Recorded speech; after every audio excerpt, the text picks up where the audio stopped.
Hello साथीहरु, welcome back to another new short and important video. आजको video WhatsApp chat सम्बन्धी छ। हामी सबैले व्हाट्सएप युज गर्छौं आजको दिनमा। अनि व्हाट्सएपमा हामीले विभिन्न व्यक्तिहरुसँग विभिन्न समयमा इम्पोर्टेन्ट हाम्रो कन्भर्सेसनहरु भएको हुन सक्छ, हाम्रो च्याटहरु हुन सक्छ, हाम्रो डकुमेन्ट्स, हाम्रो फोटोहरु हुन सक्छ, इम्पोर्टेन्ट कुराहरु हुन सक्छ। सो यो सब कुराहरुलाई हामीले कसरी सुरक्षित राख्ने ताकि भोलि कसैले तपाईको मोबाइल फेला पार्यो, तपाईको मोबाइल लक खोलिदियो भने पनि यो सब कुराहरु यसमा उसको एक्सेस नहोस्, उसले यो सब कुराहरु देख्न नसकोस् भन्नको लागि हामीले यो कुराहरुलाई, यो च्याटहरुलाई हामीले लक गरेर राख्नुपर्ने हुन्छ। सो लक गरेर मात्रै पनि हुँदैन, त्यो लक गरेको जुन च्याटहरु छ त्यो फोल्डरहरुलाई हामीले लुकाउनु पनि पर्छ, हाइड गर्नुपर्छ। त्यसपछि भोलि तपाईलाई इन केस त्यो लक गरेको च्याटहरु, फोल्डरहरु अनलक गर्नुपर्ने पनि हुन्छ। सो यो सब कुराहरु चाहिँ कसरी गर्ने भन्ने कुरा यो भिडियोमा म तपाईहरुलाई बताउने छु। सो यदि च्यानलमा साथीहरु कोही नयाँ हुनुहुन्छ भने च्यानललाई सब्स्क्राइब गरिदिनु होला। ओके, भिडियो स्टार्ट गरौँ है त। छ तपाईहरुलाई मेरो मोबाइल स्क्रिनमा। सो अब तपाईहरुलाई म व्हाट्सएप च्याट लक गरेर देखाउने छु। त्यसको लागि हामीले व्हाट्सएपमा जानुपर्ने हुन्छ। अब व्हाट्सएपमा गइसकेपछि तपाईको लागि इम्पोर्टेन्ट कुन चाहिँ हो, कुन चाहिँ च्याट तपाईले हाइड गर्न चाहनुहुन्छ, लक गर्न चाहनुहुन्छ, त्यसमा तपाईले लङ प्रेस गर्नुपर्ने हुन्छ। सपोज म यो सेकेन्ड वाला डिएक्सन फास्ट मुभर भन्ने यो च्याटलाई म लक गर्न चाहन्छु, यो मेरो लागि इम्पोर्टेन्ट छ भने यसलाई के गर्नुपर्छ भन्दा कन्टिन्यू लङ प्रेस गर्नुस्। यो गरिसकेपछि तपाईले यहाँनिर तपाई 3 डट देख्नुहुन्छ, 3 डटमा क्लिक गरिदिनुस्। अब 3 डटमा क्लिक गरिसकेपछि तपाईले यहाँ तल देख्न सक्नुहुन्छ लक च्याटको अप्सन, लक च्याटमा क्लिक गरिदिनुस्। त्यसपछि तपाईको यस्तो इन्टरफेस आउँछ अनि तपाई यहाँ कन्टिन्यूमा क्लिक गरिदिनुस्।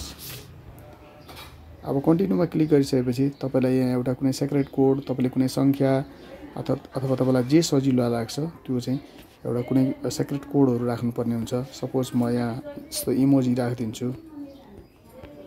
मैले यहाँ लभको इमोजी 4 वटा राखिदिएको छु हो। तपाईलाई जे सजिलो लाग्छ, जे सम्झिन सक्नुहुन्छ त्यही राखिदिनुस्। त्यसपछि तपाईले यहाँ कन्टिन्यूमा क्लिक गरिदिनुस् हो। कन्टिन्यूमा क्लिक गरिसकेपछि अब तपाईको च्याट चाहिँ यहाँनिर लक भइसकेको छ, लक च्याट भनेर देखाइसकेको छ।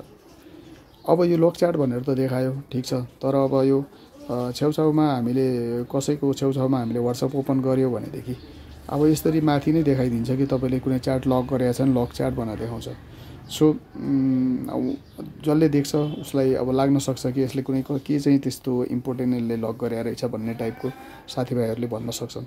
सो यो जुन फोल्डर छ यसलाई पनि हामीले हाइड गर्दा चाहिँ राम्रो हुन्छ।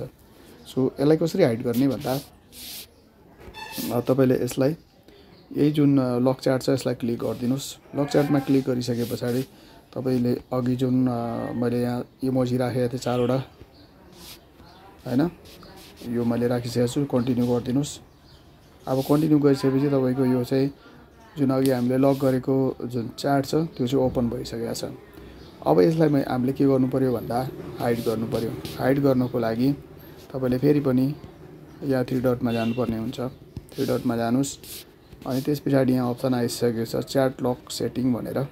ओके, सो च्याट लक सेटिङमा क्लिक गर्नुस्। अब तपाईको यस्तो इन्टरफेस आउँछ यहाँनिर हाइड लक च्याट भनेर हैन। तपाईले यसलाई चाहिँ अन गरिदिनुस् यो बटनलाई। यो गरिसकेपछि तपाईको के आउँछ भन्दा यस्तो खालको इन्टरफेस आउँछ हो। सो यो यहाँनिर युज माई सिक्रेट कोड भनेर भनेको छ। जुन सिक्रेट कोड हामीले राखेका थियौं त्यो फेरि पनि यहाँ मागिराखेको छ। यसमा क्लिक गरिदिनुस्। अब यसमा क्लिक गरिसकेपछि अघि मैले राखेको जुन सिक्रेट कोड थियो 4 वटा लभको इमोजी 1 2 3 4, अब यो राखेर तपाईले डनमा क्लिक गरिदिनुस्। अब डनमा क्लिक गरिसकेपछि हाइड लक च्याट भनेको छ। भनेपछि त्यो जुन च्याट थियो हामीले लक गरेको त्यो चाहिँ हेरौँ हाइड भइसक्यो छैन। यो हेर्नुस् हाइड भइसक्यो। जुन लक गरेको च्याट थियो अब यहाँ देखाइराखेको छैन भनिसकेपछि यहाँबाट हाइड भइसकेको छ। अब तर तपाईलाई त्यो च्याट फेरि जरुरत पर्यो, चाहियो भनेदेखि अब त्यो मान्छेसँग फेरि तपाई च्याट गर्न चाहनुहुन्छ, उसको मेसेज हेर्न चाहनुहुन्छ भने तपाईले के गर्नुस् भन्दा यहाँ माथि जुन सर्च बार छ, अब यो सर्च बारमा गएर तपाईले अघि राखेको जुन सिक्रेट कोड थियो, मैले जुन यो लभको 4 वटा इमोजी राखेको थिएँ, यो चाहिँ तपाईले यहाँ टाइप गर्नुपर्ने हुन्छ हो। अब यसरी टाइप गरिसकेपछि तपाईँले यहाँ देख्न सक्नुहुन्छ लक च्याट भनेर यहाँ सो गरिसकेको छ। जुन अघि मैले लक गरेर हाइड गरेको थियो त्यो च्याट त्यहाँ चाहिँ यहाँ सो गरिसकेको छ। यसलाई तपाईँले नर्मल्ली क्लिक गरिदिनुहोस्। अब क्लिक गरिसके पछाडि तपाईँले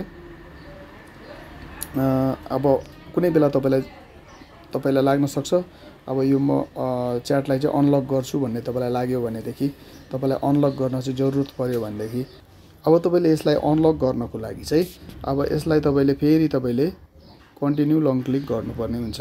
यसरी क्लिक गरिसके पछाडि तपाईँ यहाँ फेरि माथि यहाँ 3 डटको अप्सन देख्न सक्नुहुन्छ। यो 3 डटको अप्सनमा जानुहोस्। त्यस पछाडि यहाँ तपाईँले अप्सन देख्नु भएको छ अनलक च्याट भनेर। सो अनलक च्याटमा क्लिक गरिदिनुहोस्। अब अनलक च्याटमा क्लिक गरिसकेपछि तपाईँलाई फेरि त्यो जुन अघि राखेको सेक्रेट कोड छ त्यो माग्छ। सेक्रेट कोड मैले यहाँ 4वटा इमोजी राखेको थिएँ यसरी। सो यो सेक्रेट कोड चाहिँ तपाईँले एकदम सम्झिराख्नुपर्छ किनकि यो तपाईँले लक गर्दा अनलक गर्दा जे गर्दा पनि यो सेक्रेट कोड माग्छ। सो तपाईँ अब के गर्नुहोस् भन्दा यो कन्टिन्यूमा क्लिक गरिदिनुहोस्। ओके, सो कन्टिन्यूमा क्लिक गरिसकेपछि हाम्रो जुन च्याट थियो त्यो अनलक भइसकेको छ। नो लक च्याट भनेर यहाँ सो गरिसकेको छ, यहाँ देख्न सक्नुहुन्छ। सो अब हामी ब्याक जाउँ। अब ब्याक गइसके पछाडि तपाईँले देख्न सक्नुहुन्छ यो वाला च्याट हामीले अघि लक गरेका थियौँ, त्यस पछाडि फोल्डरलाई हाइड गरेका थियौँ, त्यो चाहिँ फ्रन्टमा आइसकेको छ। सो गाइज तपाईँहरूले यसरी आफ्नो इम्पोर्टेन्ट च्याटहरूलाई यसरी लक गरेर अनि फोल्डरलाई हाइड गरेर राख्न सक्नुहुन्छ। सो आजको लागि भिडियो यति नै। भिडियो कस्तो लाग्यो जस्ताको तस्तै कमेन्ट राखिदिनु होला। सो कोही साथीहरू नयाँ हुनुहुन्छ च्यानलमा भने सब्सक्राइब गर्न नबिर्सनु होला।